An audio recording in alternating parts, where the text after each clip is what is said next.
Good evening and welcome to the One Sky Overall Community Speaker Series brought to you by Renison University College and the Waterloo Public Library. As Nancy said, I'm Andrea Daley and I'm the Director of the School of Social Work, and I'm very thrilled to be joining you this evening. In keeping with Renison's commitment to the truth and reconciliation calls to action and to honor the lives of stolen and murdered Indigenous women and girls and all Indigenous peoples, we'll begin tonight's event with a land acknowledgement. And I encourage each of you in this virtual community to recognize and honor the territories, the stolen lands that you are occupying tonight. Renison University College respectfully acknowledges its presence on the traditional territory of the Attawandaron, Anishinaabe, and Haudenosaunee people. The University of Waterloo is situated on the Haldimand Tract, the land promised to the Six Nations that includes 10 kilometers on either side of the Grand River.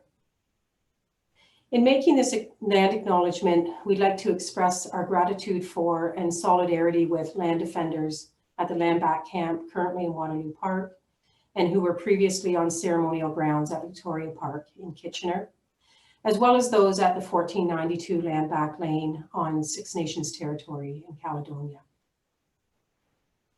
Renison University College is affiliated with the University of Waterloo and was established in 1959. All students of Renison earn University of Waterloo degrees. Our original founders established as the college's motto the phrase, "One Sky Overall." This phrase has evolved over the years to encompass all that we do. Renison believes deeply in contributing to a world in which social justice, respect for diversity, and equity are not aspirations, but realities. Our programs reflect this view. We believe that barriers exist where ignorance and misunderstanding prevails. And we aim to collapse those barriers through programs that improve our understanding of diverse languages and cultures, social and economic environments, and questions related to race, gender, sexuality, spirituality, and a shared sense of belonging. In the spirit of justice and belonging, we offer tonight's event to honor the Trans Day of Remembrance. The Trans Day of Remembrance is November 20th this year. And like other years, the day is marked to remember not only the tragic loss of the many lives of trans people to transphobia and anti-trans violence, but also to raise awareness of the ongoing indifference, prejudice, and day-to-day violence experienced by trans people across the globe. We encourage you to participate in a Trans Day of Remembrance by attending a vigil in your community, by learning about hate crimes against trans people, and by expressing respect for trans lives and standing in solidarity with trans communities. Thank you. Enjoy the evening. I'm now going to pass it over to Megan, who will now provide some context to tonight's talk and introduce our esteemed speakers. Thank you. My name is Megan Collingsmore. I am the Archdeacon of Waterloo. I'm an Anglican priest, and I'm also the Anglican chaplain at Renison University College and the University of Waterloo. There is a long history of religion being used for harm and to cause hurt towards people who are neither cisgendered nor straight. And yet we know that religion and faith are key parts. They're crucial to many people's identities. Sadly, the loudest voices within religion tend to be those that are the most conservative and the most hate-filled. But there is another whole world of more liberal, progressive religious understanding. And that tends by its very nature to be quieter, to be more tolerant. Tonight, we want to highlight that other side of religion. And I want to do so particularly in light of the large number of students I see one-on-one every year for support, who are trying to find ways to have their faith coexist with their sexuality and gender identities. About a year and a half ago, we gathered for the first time a panel who told a little of their own stories and answered questions. Ros, Jen, and Peter were all part of that first panel, and we are tremendously grateful that they have joined us again this evening. They are being joined this evening also by Sean, And we had hoped to have Zane with us, but sadly Zane is quite sick and is unable to be with us tonight, though we're hoping that he might be watching.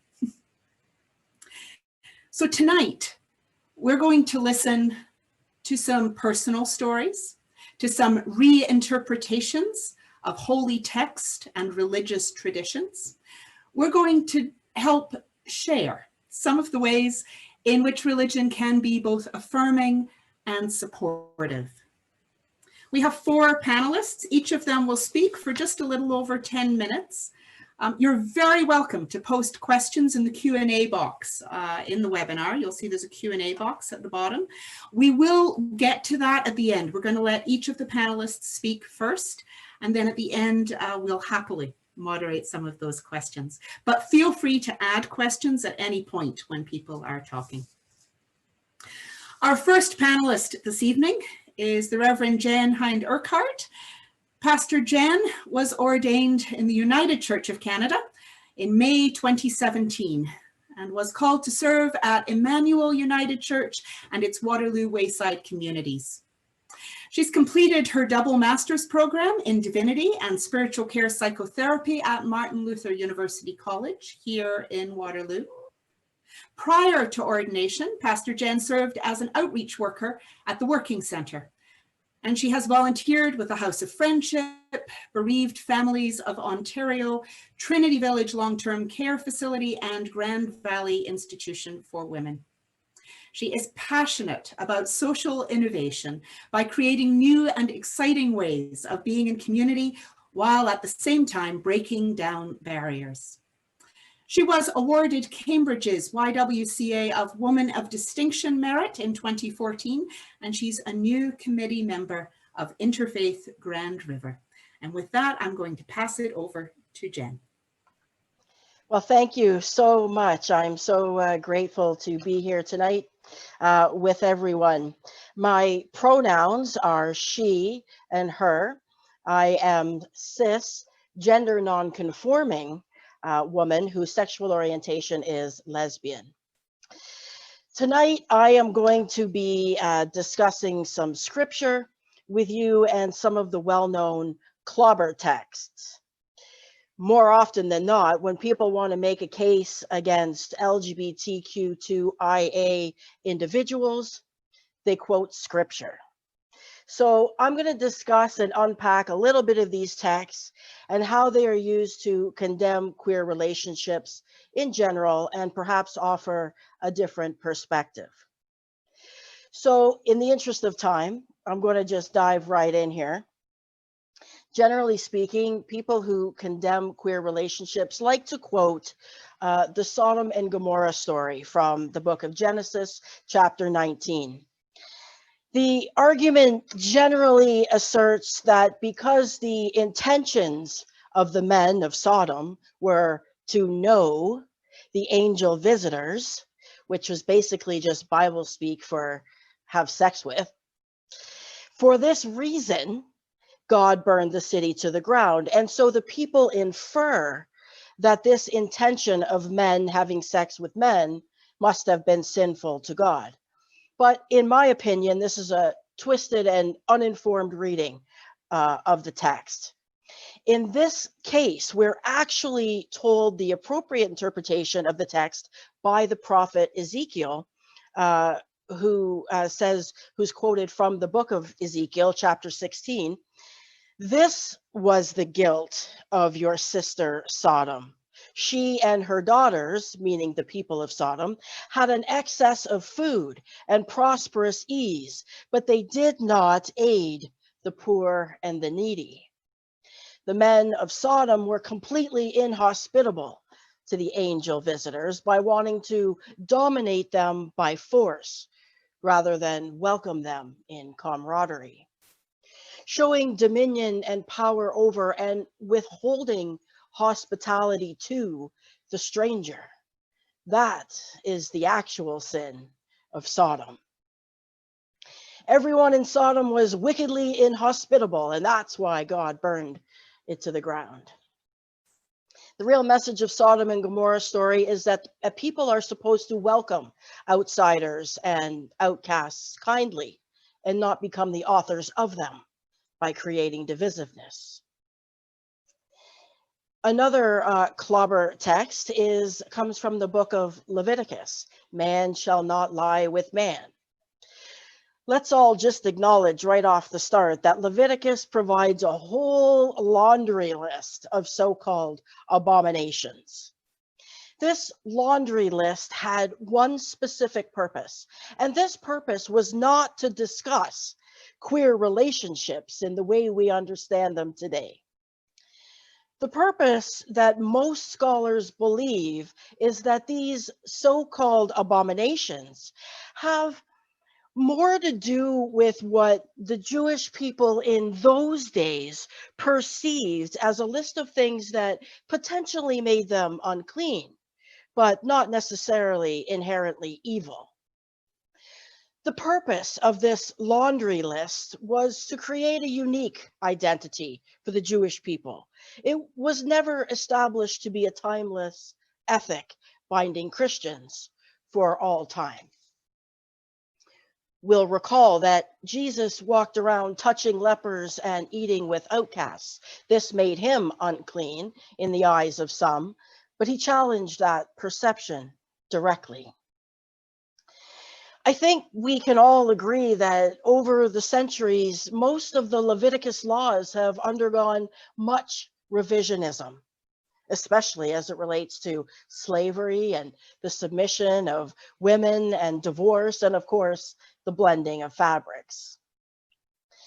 So why are people not able to apply revisionism to this specific Leviticus law?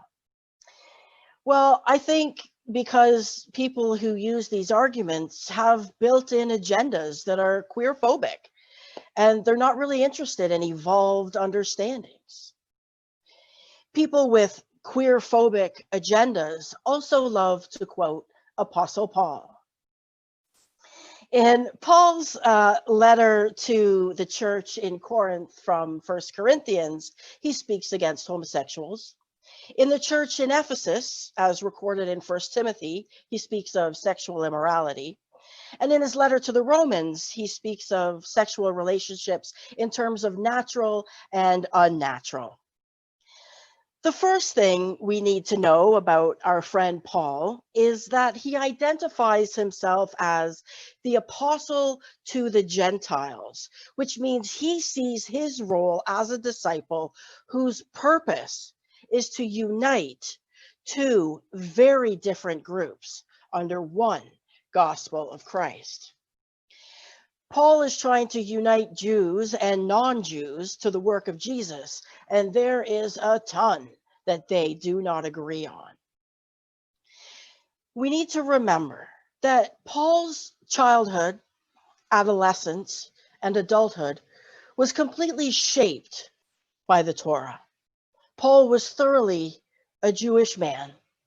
And to this end, it can be noted that Apostle Paul is rooted in a long line of Jewish thought that in those days presented a strong critique of same-sex behavior. In addition to the social pressures of his day, formulated within a first century context.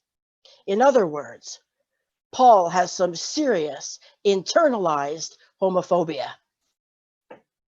like most of us to this day. Before I reached puberty, somewhere inside of me, I already had the idea that queer relationships were bad. So when I turned 15, 16, realizing that I like girls, my internalized homophobia kept me silent and pretending I was straight for far too long. Paul's own internalized homophobia, regardless of his personal feelings, inevitably keep him bound to this idea of natural and unnatural. But there's something else going on here. Pederasty. I think Paul is focused more on denouncing the very common, in those days, acts of pederasty between men and young boys, and rightfully so. Paul, faced with trying to unite two very different groups under one gospel, faced with internalized homophobia and the social pressures of his day, fuel his ideas. And I think this is worth noting. So let's also face it, Apostle Paul was not really a fan of heterosex either. I have a pet theory that Paul was either a gay man or he was asexual. Either way, I think he belongs on the spectrum with us.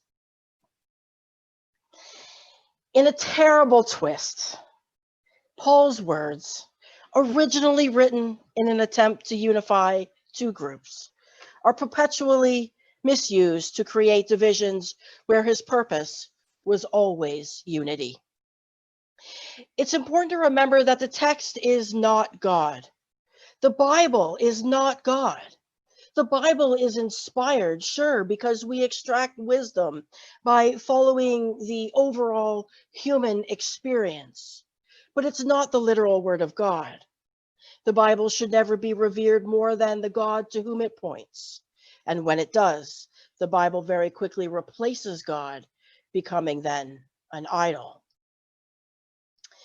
So let me remind us what the Apostle Paul also said. Love is patient, love is kind. Love is not arrogant or rude, and it does not dishonor others. For now we see only a reflection as in a mirror. Then we shall see face to face. For now, he says, I see only in part. Then I shall know fully, even as I am fully known. And now these three remain: faith, hope, and love. But the greatest of these is love. If you are LGBTQ2IA and Christian, I am here to tell you that I see you and you are beautiful. You are loved and you are affirmed by God, and never let anyone tell you any different. And my final message is this. For our cisgender allies, thank you for educating yourself and for walking this journey with us, for we cannot be whole without you. For the queer phobic, stop using the Bible to condemn queer relationships. It's uninformed and, quite frankly, it's abusive. For queer people, remember where you came from. Remember the Stonewall pioneers, and remember our trans friends still need us.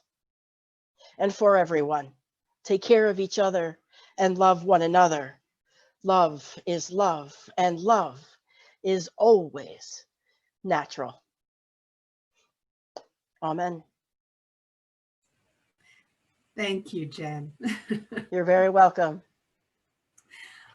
Just before I move us over to our second panelist, who will be Sean, just a reminder, I will be monitoring both Andrea and I are monitoring the Q&A, just as we would if this was in person. Any comments that are not, that are abusive, that are name calling or that are hate-filled will be removed. We are looking for interaction and respectful dialogue, and this will be a safe space. And I said that last year at the panel, and it was in person, and we will do so online as well. So I just want to make that clear as we move forward. And now it's my very great pleasure to introduce Sean. Sean Mcguire is from Kitchener originally, born at St. Mary's Hospital. You're the same age as I am, Sean, which is older than I'm willing to admit, so I'm not giving the year. Sean identifies as a human, accepting with grace all the labels that society, religion, lay people, and academics hurl towards him as he lives his life the best as he can. Sean is curious about his life lived in the ever-evolving outskirts of mainstream society and believes that his naturally introverted self has allowed him to observe and navigate the confusion of others. This curiosity about never believing that he fits in led him to pursue studies in Japan in 1983, back when he was still a teenager, and this clearly has been formational. He resists the temptation of living his life according to what others in society put forth as their version of truth. Sean has been identified as son, brother, husband, lover, friend, gay, straight, faggot, Christian, Roman Catholic, Canadian, white privileged, liberal, socialist, feminist, and many other attempts to understand and make sense of him from another's perspective. He is fascinated by the quandary created by words chosen to express oneself that miss the mark of intention, and believes it's paramount to cultivate communication with one's true self, where unconditional love resides, in order to have success in translating what is communicated by others with words. Sean lives in Toronto with his husband of 33 years. He has worked at Air Canada for 26 years as a flight attendant and continues to volunteer with their employee assistance program. He believes it is a blessing to share true self and moments of everyday life with others, and hopes that this discussion will invite internal dialogue, self-reflection, and the realization that unconditional love is for everyone, including ourselves. Sean is going to talk about his lived experience as a gay Catholic man, why he is still a practicing Catholic, and points of tension along that journey. Sean. Hello, everyone, and thanks so much for tuning in. I'm sending blessings and love to each and every one of you, and I just love that we're meeting here to have this dialogue. I think for me, the big message is unconditional love. I believe that's my natural state of being, and that's what I describe as my sense of belonging, that elusive sense of belonging that I've been chasing my entire life. I have an experience with faith and sexuality that's been lifelong. It's hard for me to describe one journey in the absence of the other. For me, they're so intertwined and part of me. I can't separate them from my identity. I couldn't separate it from my color of my eyes. I was born this way. It was my gradual realization that others had issues with me that actually surprised me and left me in a state of confusion for many years. I've always been an introvert, one that's sitting on the sidelines, and one that has observed those around me. I come from a very large family, a very large Roman Catholic family from Kitchener, and I always felt loved and accepted by those who mattered, and mostly by my sense of God and how that was emulated for me with my family and with my faith. I believe that those years of attachment building, I was at the mercy of my caregivers. I was very ill as an infant, and that experience intensified my reliance on the care and attention of others. I realized that I lived just by being. I survived, I healed, and now I believe I thrive. My life for me has become a pattern gravitating towards love and acceptance. That love and acceptance radiates from within, and I believe that's my message of belonging, my message of unconditional love. We must find it within before we can connect with other. I believe I bring my belonging with me to the group and have always found a quiet space within myself and in the groups where I forge my safe haven, my perch from which I observe. I identify as what you describe me as. I am who I am. My mom tells a story about how I've always been sensitive since infancy. I would react with joy and calm to a cheery, happy melody, and I would cry and fuss to angry, loud noises. I was very attuned to my large family and reacted to my environment, as I'm sure we all do. What was interesting was that my mom noticed. She was curious and would sing lullabies sweetly to me to soothe my mood. She was also curious about singing the same sweet lullaby in deeper, rougher ways, and noticed it was not the words, but the tone, the nuances that disturbed my peace. Sensitivity or sensitive was the first label I remember being unsure about. It was more a reaction to the tone and manner of delivery that confused me rather than the words used. Gay was another word that failed to describe what I felt, but was used to label me for what I was. How shocked was I that others did not love me unconditionally, like God does. I had no idea being gay was an issue for others, but when I figured out that, I thought it was best not to talk about it. How awkward was it living in an evolving world that revealed itself as not wanting the real me? It dawned on me that the world wanted a certain version of me. I looked the part and everyone assumed I was a card-carrying member of their group. My world was white, it was Roman Catholic, and it had a little dash of Lutheran. I struggled with words used by media, society, religion, and others to describe me. They described me with hatred, and they hated me for being me, but they didn't know me. I remember distinctly remembering and thinking, they just don't know me. Yet I was not treated any differently because I did not identify myself as gay. I kept quiet. It was as if I did not believe the hatred others had was actually for me. I did not believe the words. This sowed the seeds of my not feeling I fit in and my search for belonging. I prayed and I suffered. I agonized to be what others wanted me to be. I was more than my sexuality and more than my faith, but I was feeling the pressure to choose to conform to the group. Is this not the same for everyone? Beliefs and dogmas and words are all fine, but how they are communicated is key. What is the intention? Is it peace, love, control, manipulation? If we truly have love and peace in mind, should we not choose our words with kindness? Should we not allow ourselves and others the freedom that God offered us in the Garden of Eden? Is the Garden of Eden not our own lives right here and now? Where is our soul? Do we yearn to banish others and behave like God we fear? Or do we yearn to accept others and behave like the God we love? I believe it starts with ourselves. The words of others can surely spark our journey inwards to uncover our authentic self, our soul deep within. Some words of others are harsh and cut the layers of our inner self haphazardly, without any recognizable pattern. It's natural to fear such aggression. The words we choose can be weapons of destruction or tools of healing, depending on how we interpret, translate, and use them.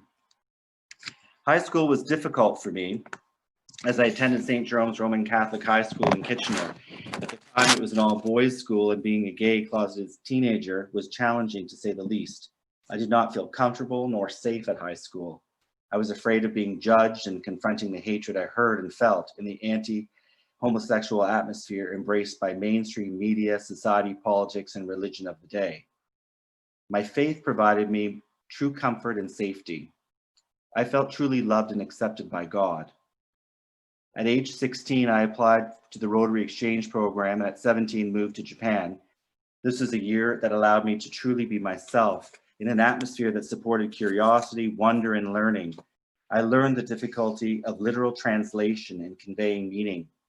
I learned I had a talent for understanding the nuances of meaning that live beneath conversation. The importance of being present with another and living in the moment without words. That year away in a land where I knew no one, where I did not speak the language and few understood me, paralleled my life pattern to date and clearly illustrated to me that there is more to language than literal translation. I am more than my story. I learned to listen for my story in the story of the other. I learned to connect in ways beyond language. I learned to listen and hear my soul. I did learn Japanese and am able to communicate in Japanese. I was always the outsider living in Japan, gaijin, foreigner. Funny thing, I never expected to fit in or become Japanese. I was comfortable with being on the outside of center. It was not belonging that felt most safe and comfortable to me. Years later, I'm amused when someone asks me if I'm mixed. Such a funny question that years ago seemed so impolite. Apparently, my eyes make me look like I'm Japanese or half Japanese. Funny, I'm not Japanese, but I do feel at home in Japan, where I am the other. Now it makes me curious about being Canadian. I was born in Canada, a land where my grandparents and great-grandparents moved in from Germany and Ireland. I am an outsider, a settler in this land. I wonder about that sense of being comfortable not belonging. How wonderful to be welcome to a land to share existence. Of all the labels others have hurled upon me, I find settler the most fitting. I've settled. My message is not just for those who agree and hear me, but for those who disagree and don't listen. Find your own words to express your suffering. Be honest with yourself. Be kind. Be gentle with self and others. What is suffering? I have lived my life as a settler, never truly belonging and always at the mercy of the other to be welcomed to their group. Labeled now as white privileged, I think I understand what this means to the extent that I look like I play the part. For those that I've said I have an easy life, a member of the majority, an affluent lifestyle, never struggling, never suffering, I look like I belong to the dominant group. All this is true, but it's not my whole truth. I never felt I truly belonged anywhere. I always felt different. I did not identify as being like anyone else that I met. I was aware of this difference, but did not understand it. This became an obstacle to my awareness that I did belong, that I am part of the center, that I do have a voice. Indeed, we all do. Belonging for me has been elusive, and I often confuse it with being welcomed or feeling settled. Belonging for me comes from within, and once embraced, it can be shared and passed on.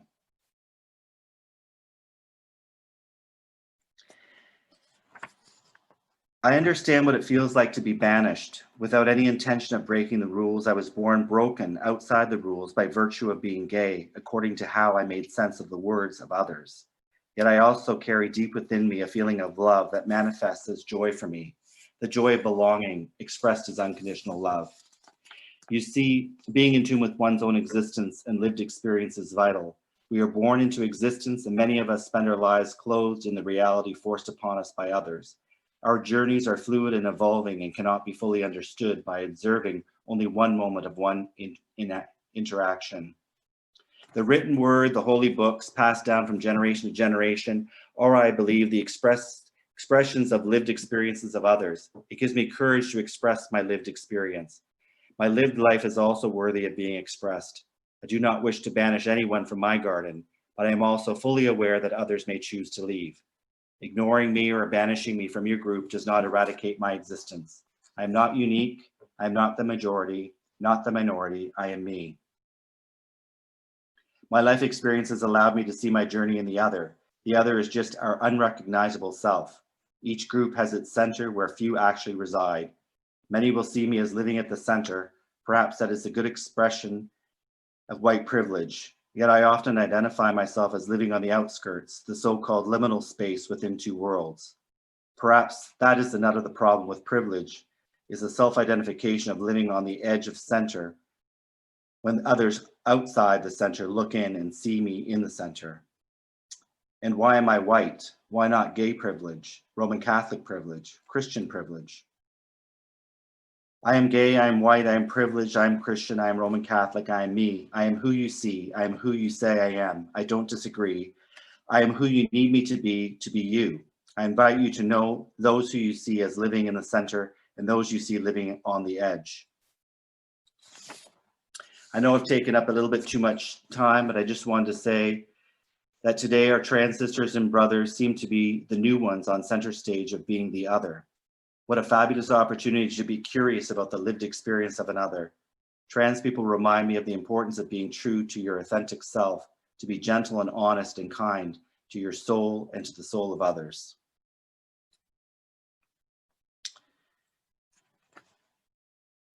And one last thing, I offer you this. It's all true, but it's not all the truth. We each have a story. We all struggle to find words to articulate what our soul yearns to say.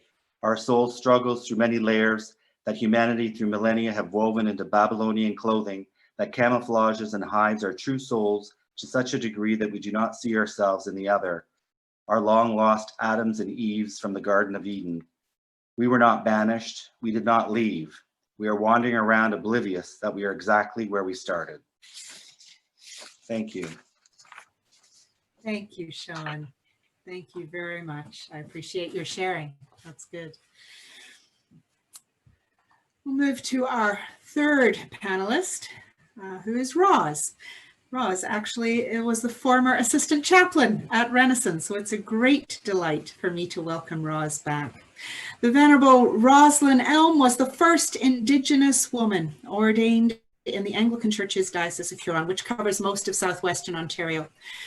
From 2015 to 2018, they were curate at the Anglican Cathedral in London, Ontario. And then in October of 2018, Roz was appointed as priest for the parish of the Six Nations, as well as chaplain to Her Majesty's Royal Chapel of the Mohawks.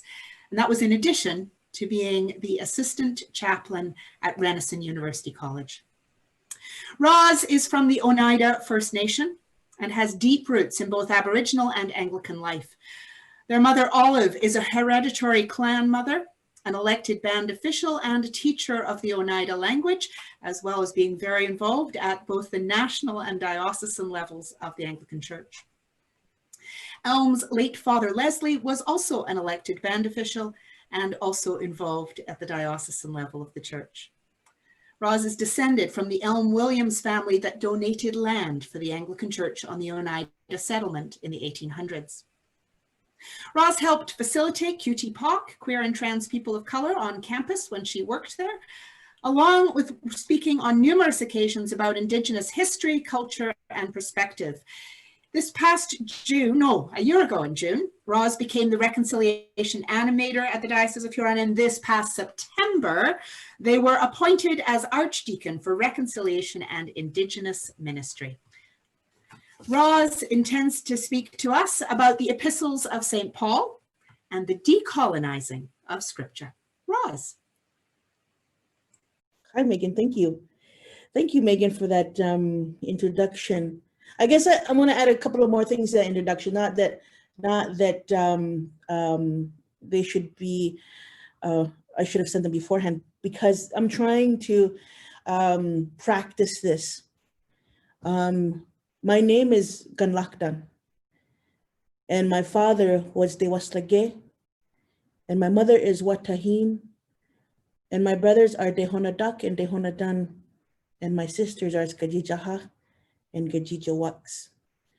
And I want to acknowledge that because I'm coming into this new space, and this new space is my indigeneity.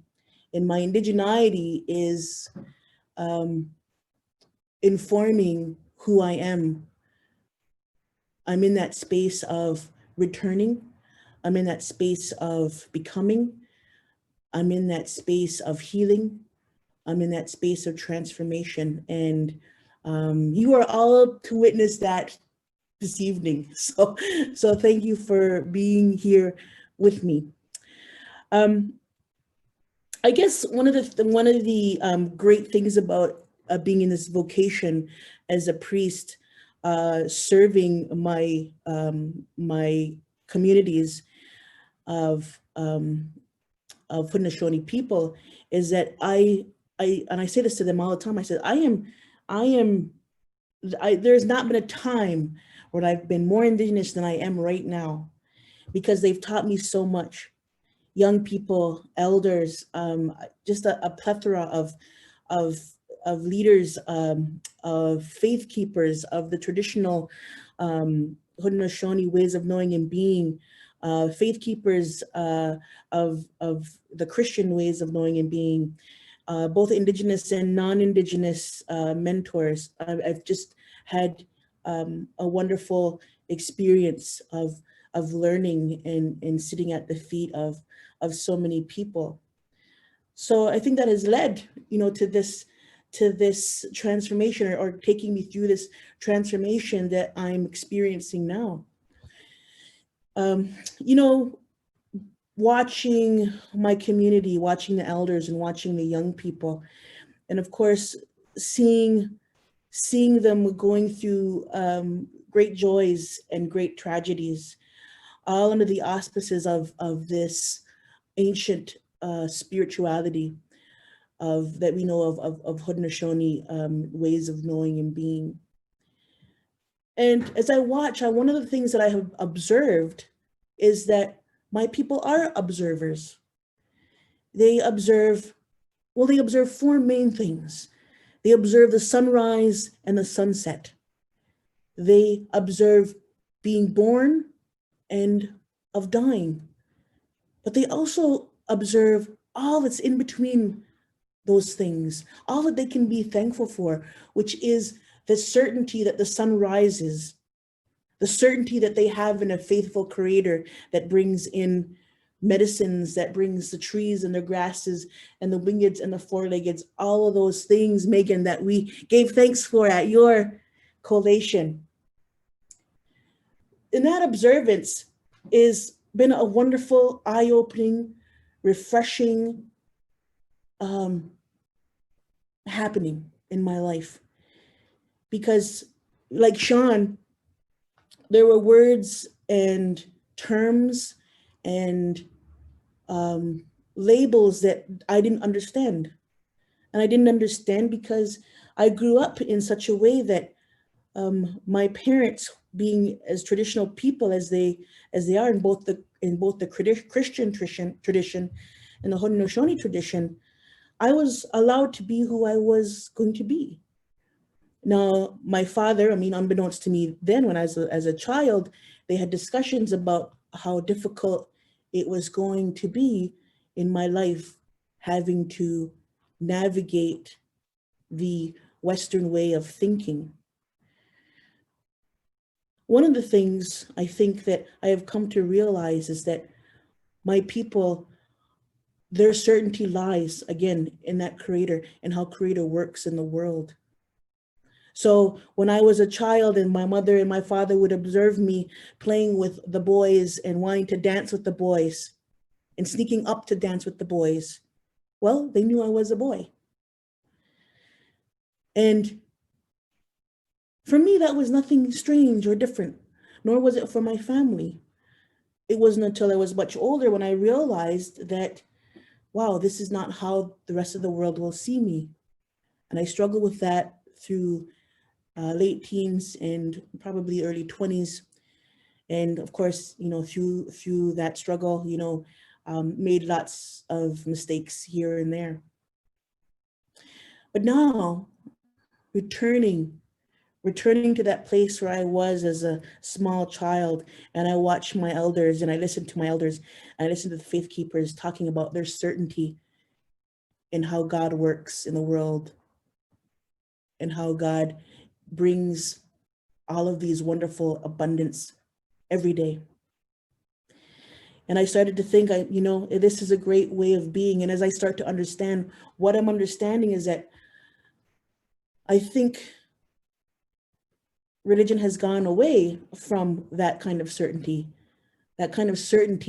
in the divine, the certainty in what we cannot see but can feel and touch. Certainty today, it seems that it has its bearing in knowledge. Today, many Christians, I'm not saying the ones that are here, but there are many Christians out there who believe, who are certain, not in God's working of the world, not how God works in the world, but of their own certainty in their own knowledge of God, and their own knowledge of knowledge, their own knowledge of Scripture. I think this is a dangerous thing. I think as Jen was saying, it's kind of idolatrous to become enamored with your knowledge and your knowledge of Scripture, rather than of how God works in the world, bringing us abundance in nature, bringing us abundance in love, babies being born, grandparents looking down upon them, grandparents leaving a legacy and passing away. I think that that's where our problems come from. When we think of how Paul spoke to his people in his different churches, I agree with Jen, and I really like Jen's idea that maybe Paul was gay. Well, Paul is definitely one of us, I believe, because as us as religious leaders, what we do out there, what we do is we are speaking to this new kind of knowledge, transformation. We are speaking to this new kind of knowledge of the household of God in which everyone is accepted.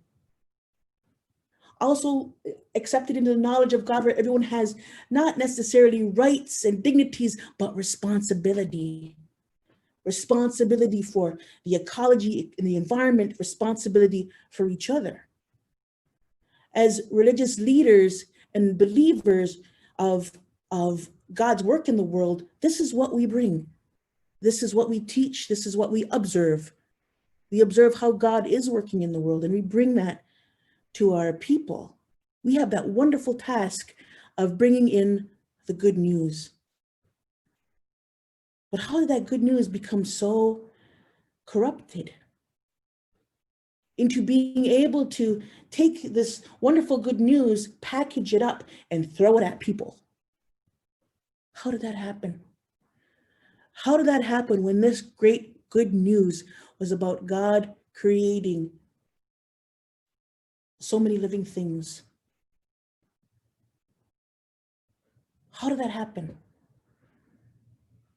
We've gone so far away from knowing that God has created this wonderful mechanism in which new kids, new babies, new puppies, new butterflies, new fish are come into existence.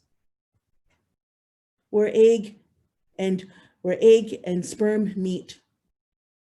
It's a biological miracle.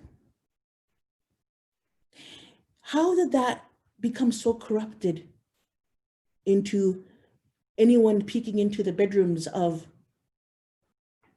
your neighbor? How did that happen? It's a corruption of this scripture. As Jen had pointed out to us, it's a corruption of what we believe about scripture.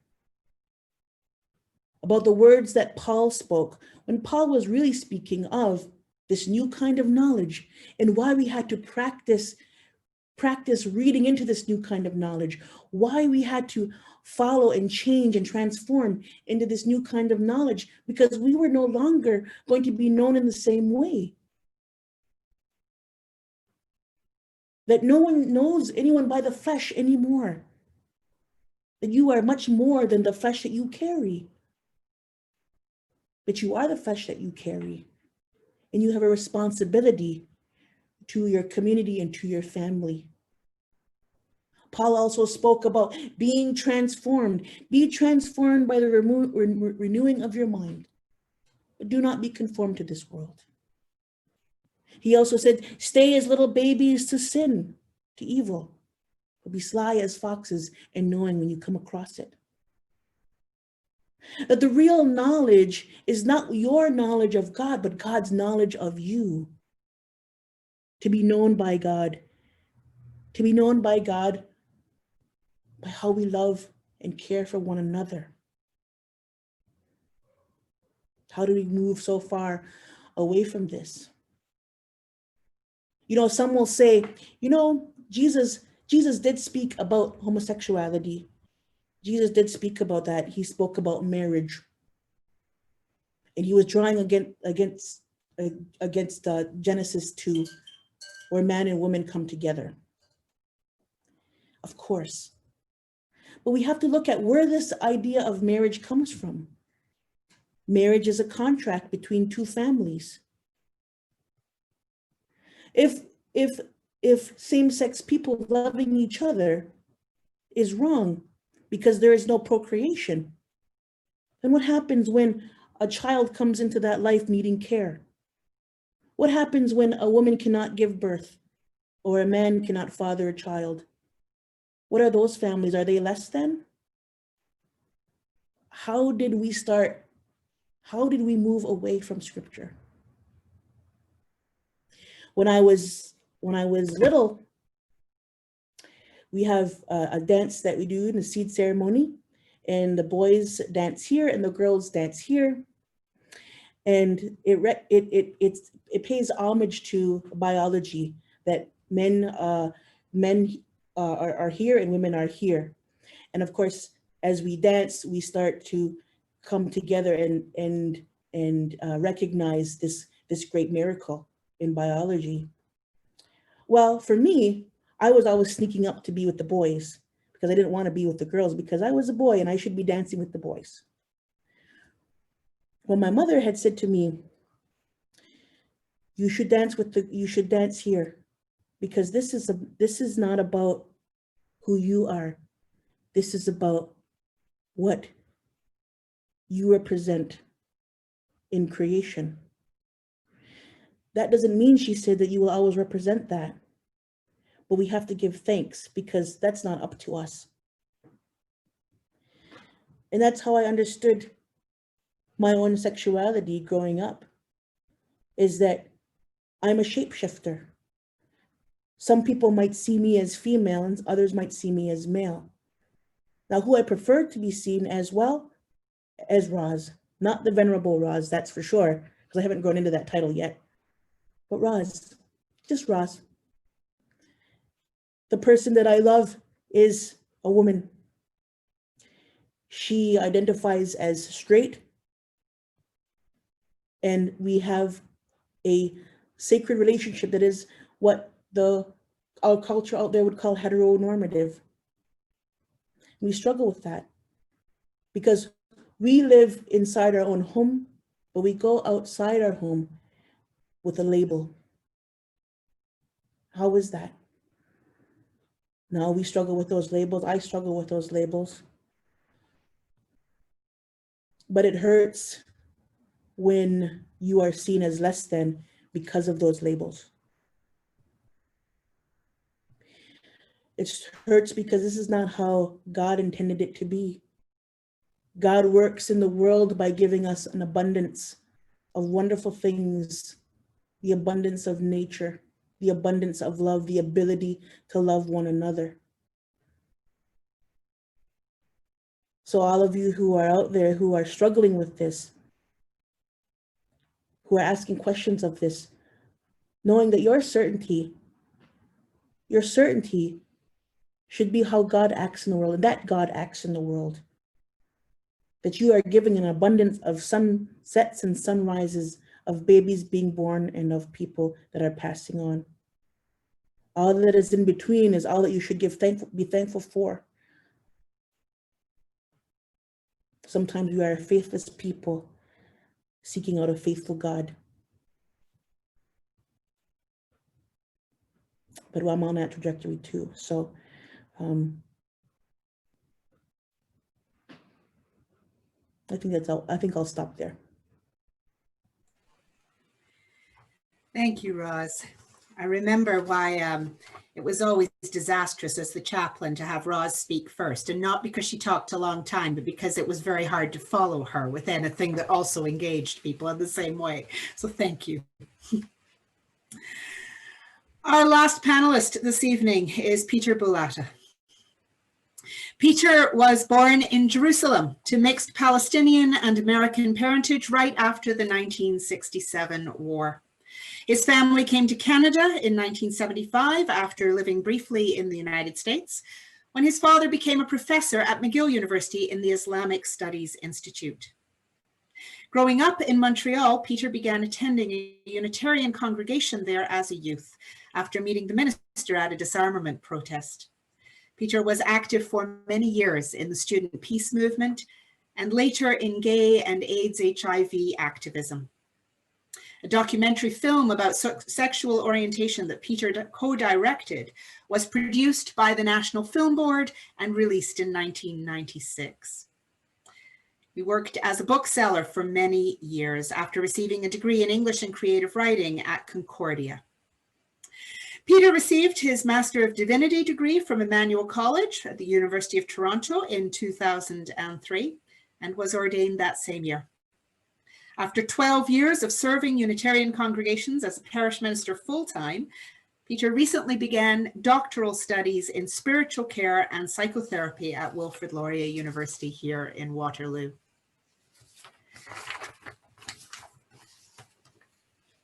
His interests include liberation movements, religious naturalism, process theology, the arts, spiritual practice, and the ways in which these intersect with each other and with religious liberalism.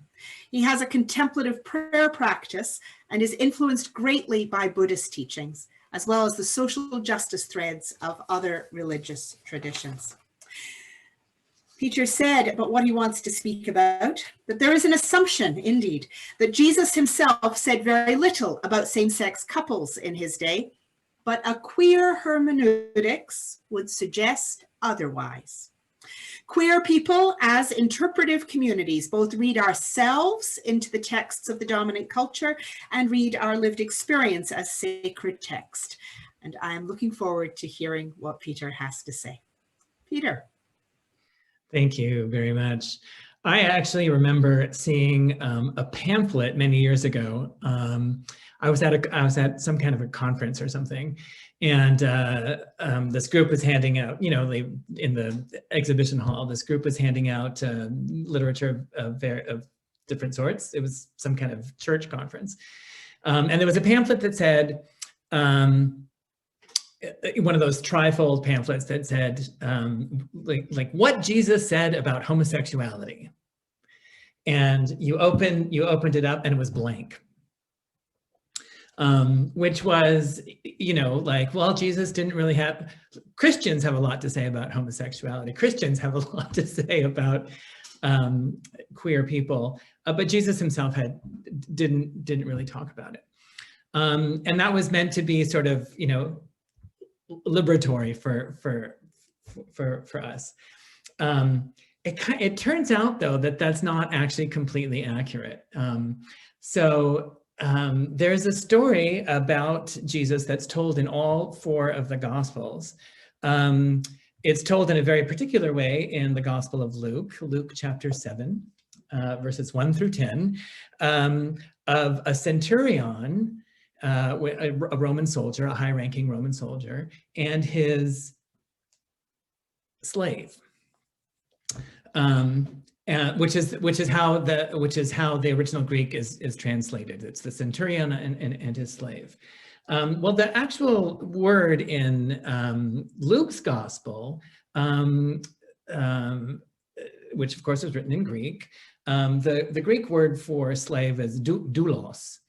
But that's not the word that Luke uses. Luke uses the word peis, which has more of a more familiar element to it. Like it's difficult to translate into English, but it'd be something like my boy Friday, right? Like someone who is employed by me, but there is a familiar relationship. It's a close relationship. I think in my queer reading of the Gospel of Luke, it would best be translated as boy. The centurion and his boy. When you look at the way the other Gospels kind of narrate this story, John's Gospel, which is the latest Gospel, makes it completely a familial relationship. So it's a father and son in John's telling.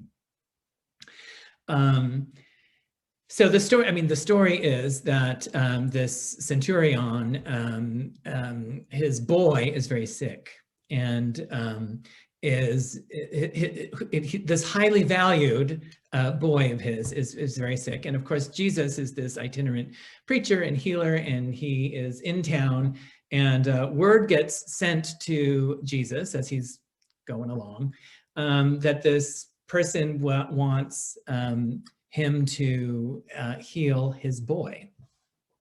And they kind of like make excuses a little bit. Like they're like, but he's a good guy. He helped us build the synagogue. He's, you know, in other words, he's a God-fearing Roman.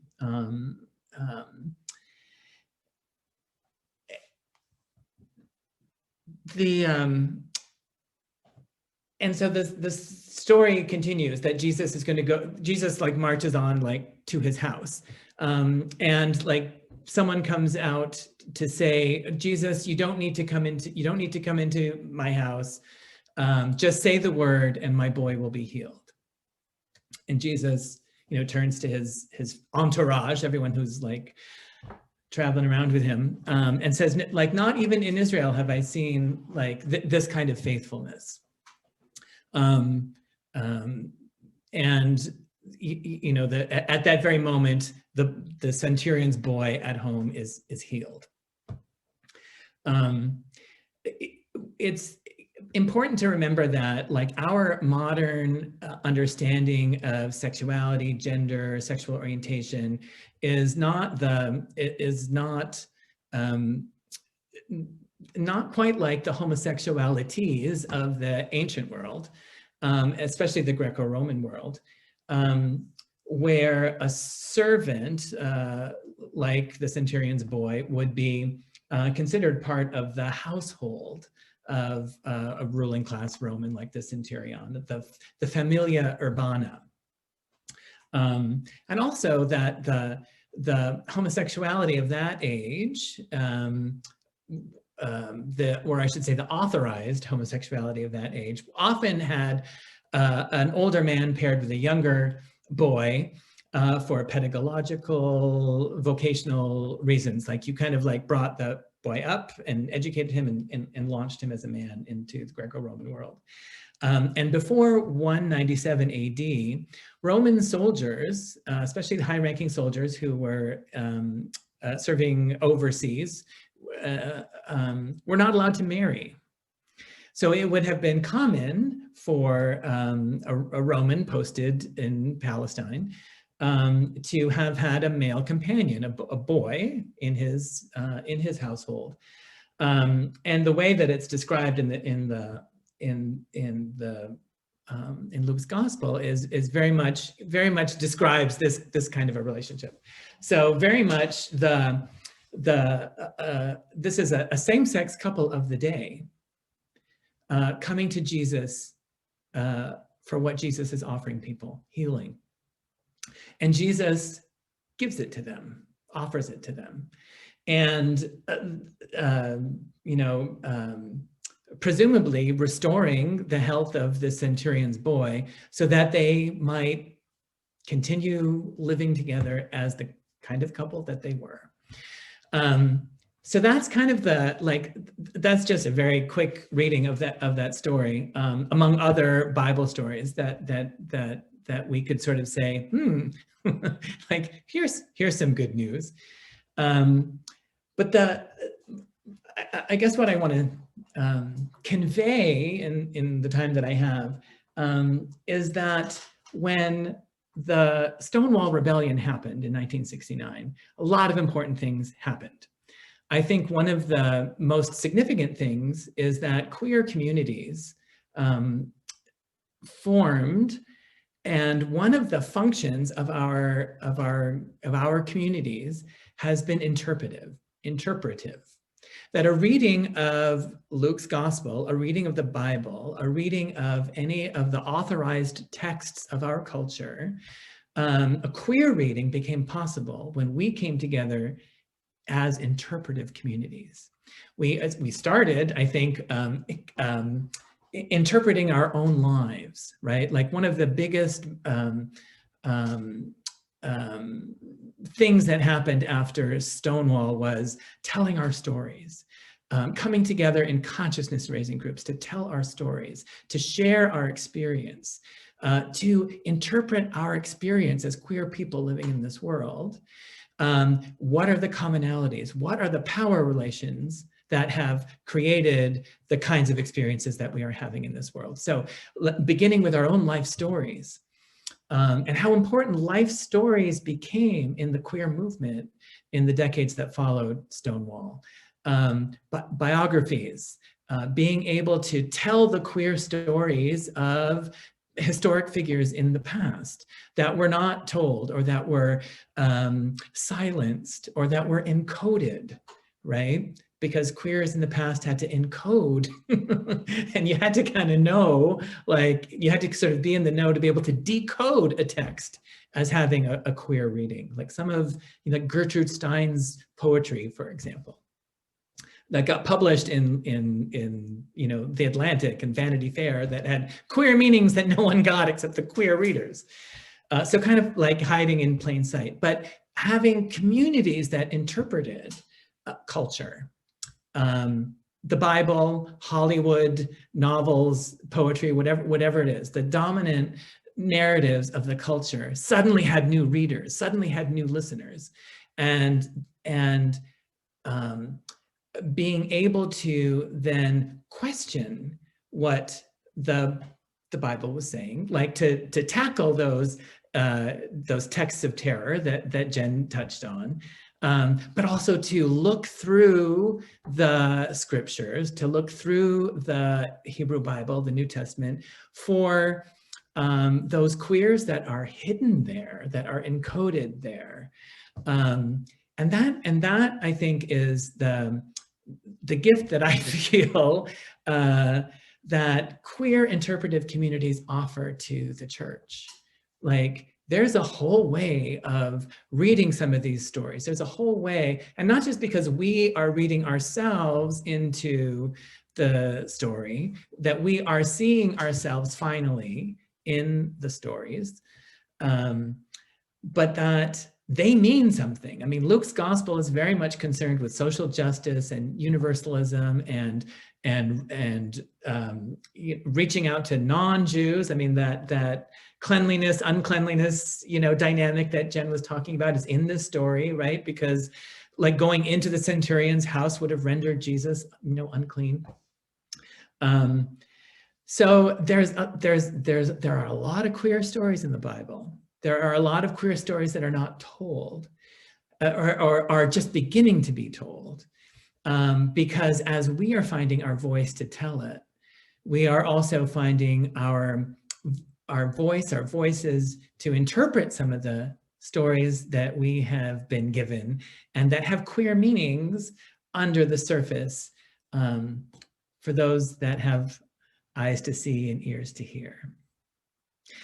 So going back to that pamphlet, that blank pamphlet, I no longer see that as liberatory or as a gift to me. I see that blankness as erasure, as silence, because we are here. We've been here throughout all of history, telling our stories, whether we were free to do or not, whether we were authorized or not.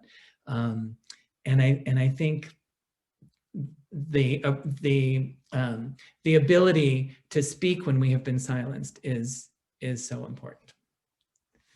So thank you.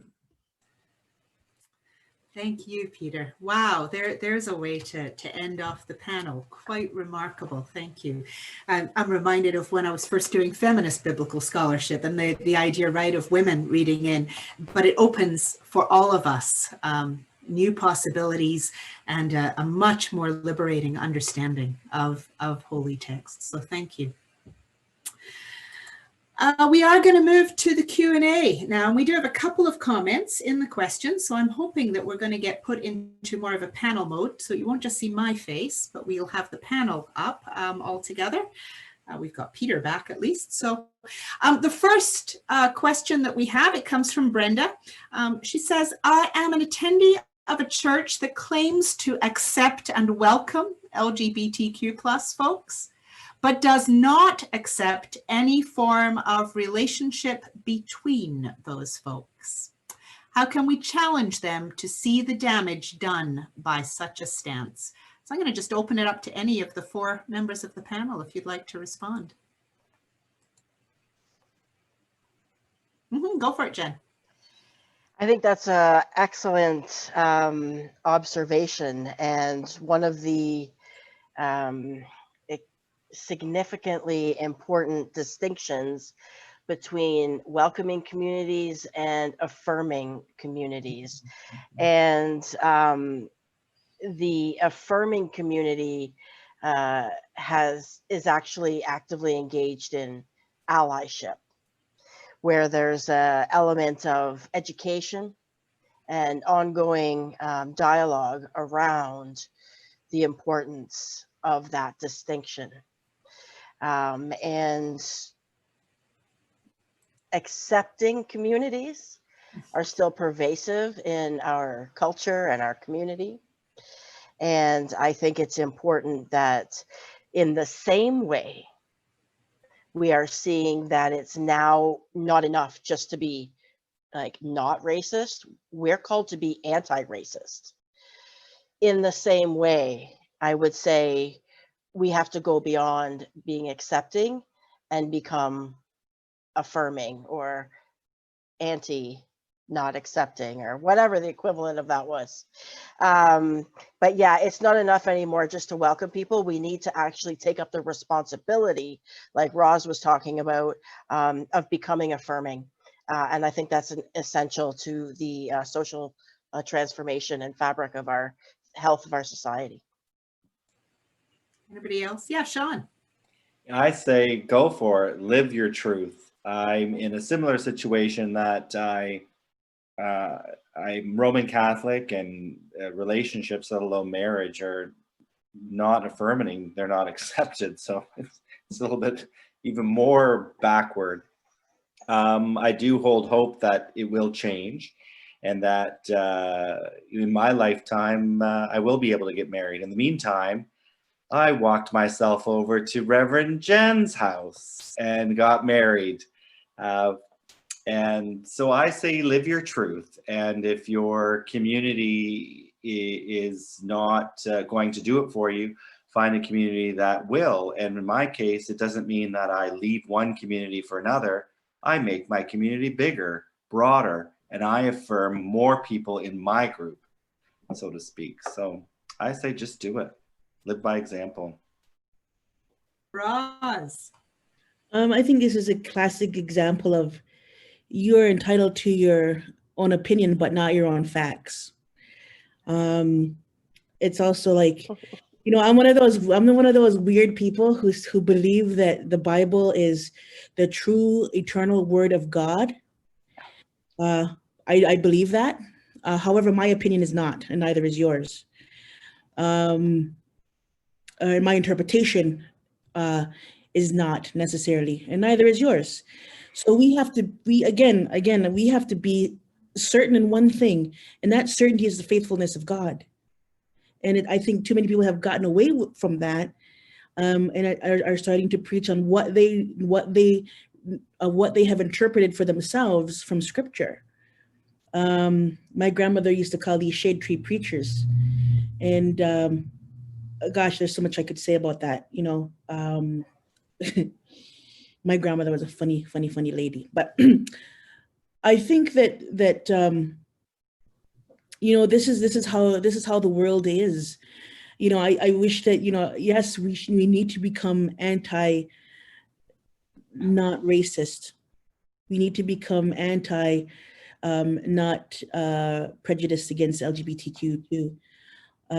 But there isn't enough of us that are speaking out, because I think right now we're in this age of finding our voice.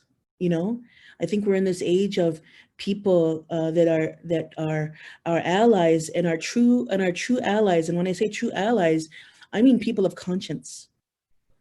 You know, they have, you know, people of conscience, like Megan for one. You know, she understands that she doesn't have to be gay to support the LGBTQ community. Like when I told her, it's okay, Megan, you don't have to be gay. No, I'm kidding. But I was very relieved. No. Exactly. I mean, this is really important. I mean, this is walking with each other. You know, we are finite beings facing an infinite amount of chaos in this world. And I don't understand how, as a pastor, we cannot pastor to couples that are learning how to love and live with each other and be family and raise family and to be part of a family and be part of a community. There are no words that I can do to explain that, or you know, and I sometimes I'm discouraged sometimes saying there's no words that I can say that will change that. You know, because I see it all the time, you know, just that they say that they welcome LGBTQ, and then, you know, at the same time will not accept their love. And that's what it is. It's just love, man. God, love.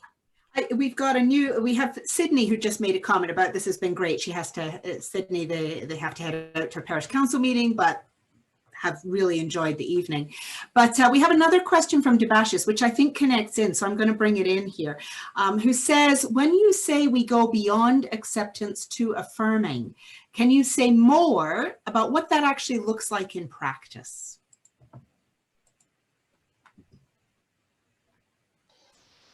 Yeah, Sean.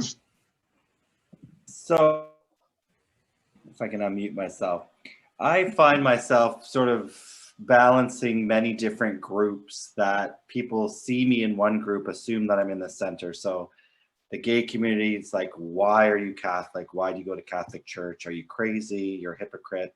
And I get the same thing from the Catholic, you know, hierarchy that preaches non-affirming statements about it's okay to be gay, but don't be gay. Like, don't practice your gayness.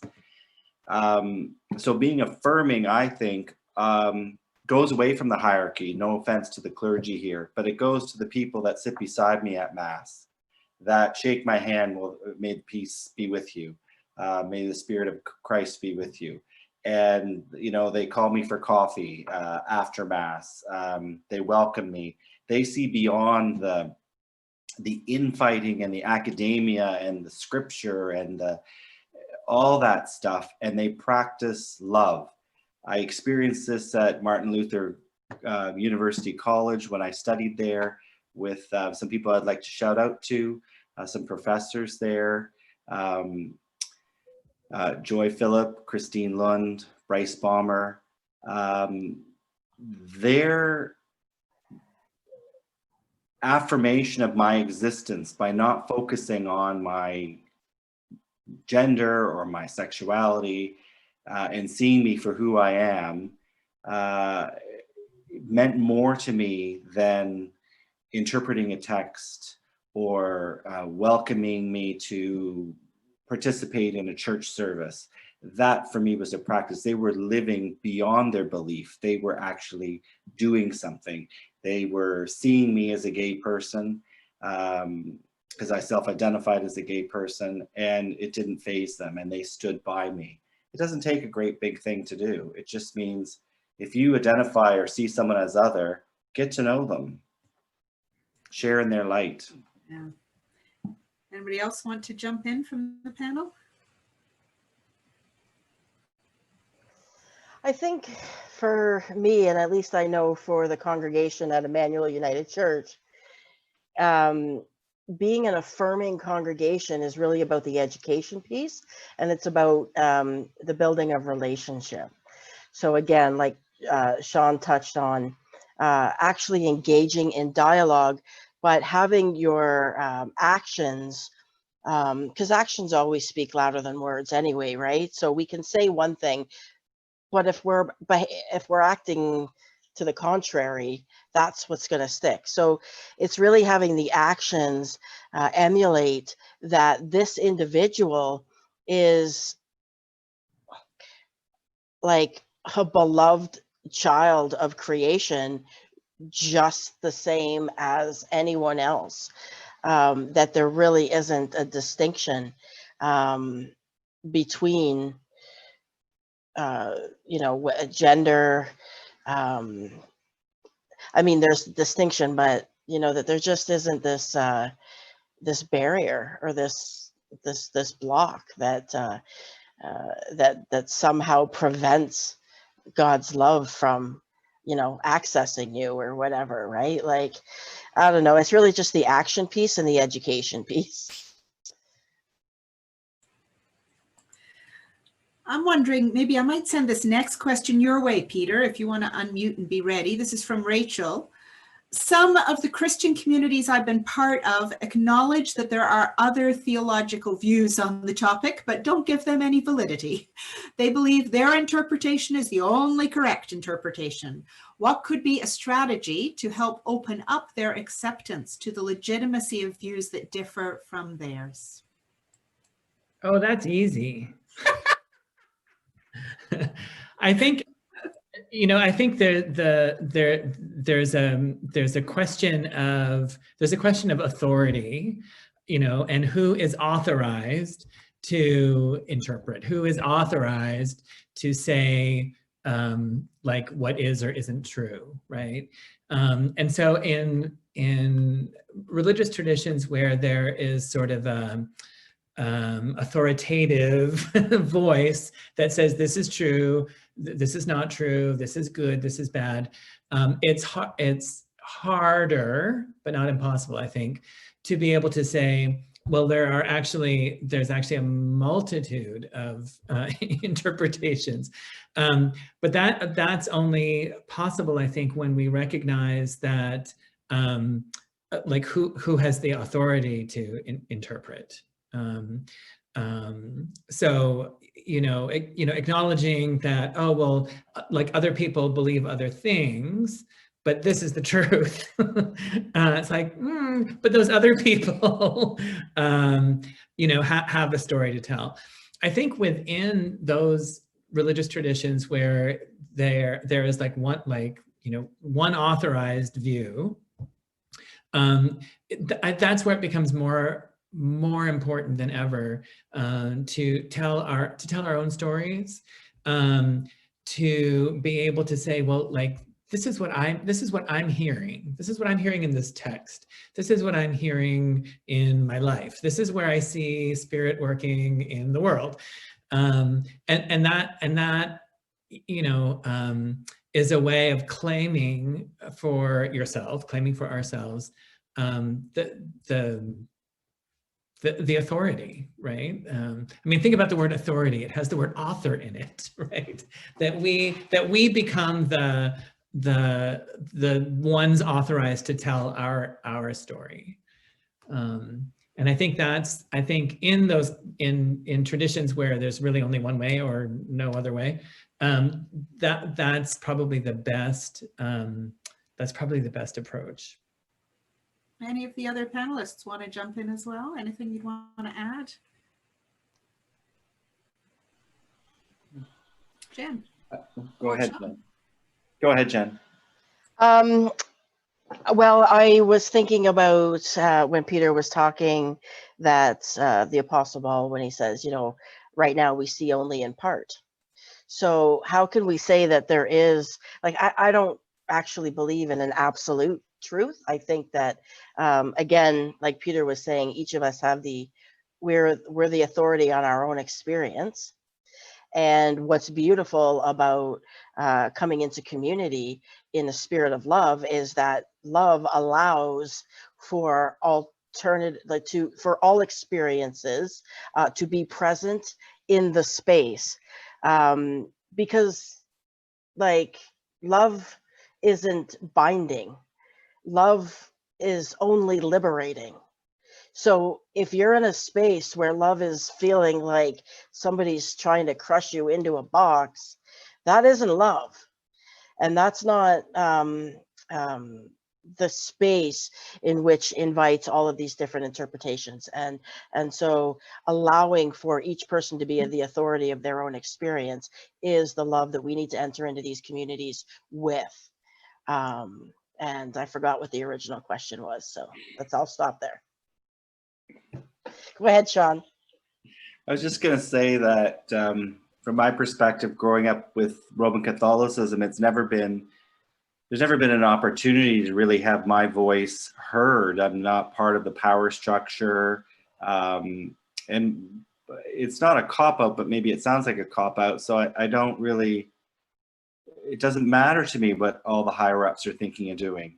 Like, they can say and do what they want, but we're the masses, we're the people, and I'm doing the water cooler chats with my, church going friends or what have you. And I think things move from the ground up and the grass movements. And I think in time, things will change at the top.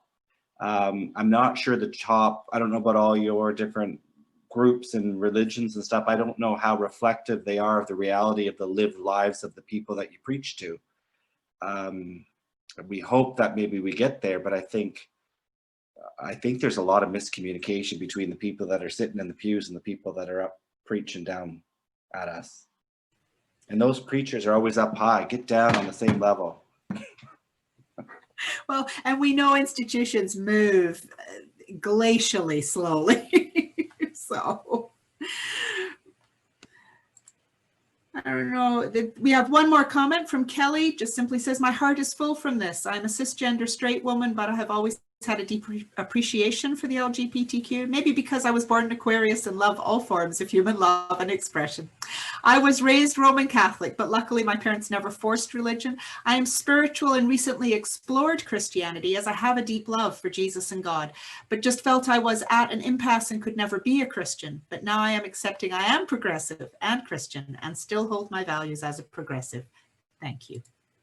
Well, thank you, Kelly. I think that's part of what we want to say, is that you do not have to abandon one part of yourself in order to still be true to who you are and to God. So I don't know if the panelists have some last words. I'm going to hand it back over to Andrea. So does anybody want to add any last words from the panelists?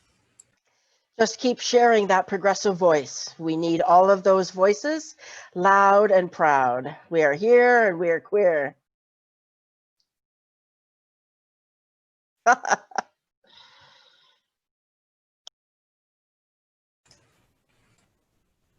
Thanks for that, Jen. We are here, we are queer. And this is the second time we've done this, and I'm looking forward to the third and fourth and fifth time that we do it.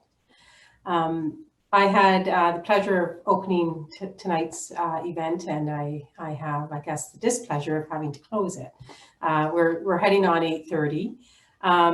I want to just begin by thanking Nancy Yee and the Waterloo Public Library for collaborating with Renison on tonight's event as part of the One Sky overall speaker series.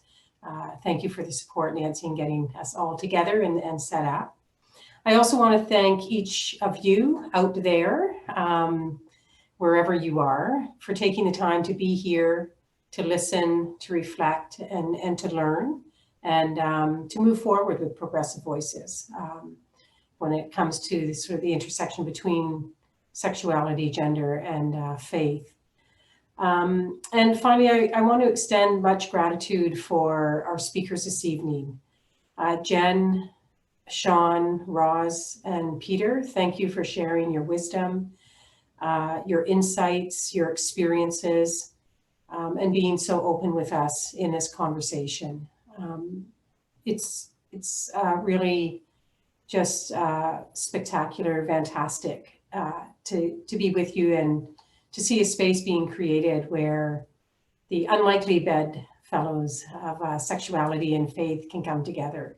And I think these conversations are so important to so many of the students we work with at Renison, but beyond that, I mean, people who are contending with the tensions that often exist when we're thinking about what are the connections, how do we fit in, how do we belong? So thank you very much.